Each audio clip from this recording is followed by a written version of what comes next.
శ్రీ వెంకటేశ మేలిన సింగరముగాను తరచైన సోములు ధరించగా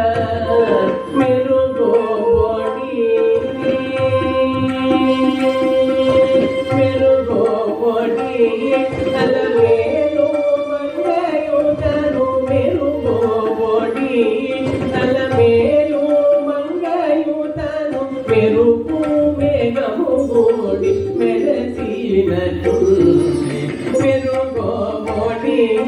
అలవేలు మంగయుతను మెరుపు మేఘము గోడి మెరసినట్టుంది ఒక పరి వయ్యారమై ముఖమున కలల మొలచినట్టు ఒక పరి వయ్యారమై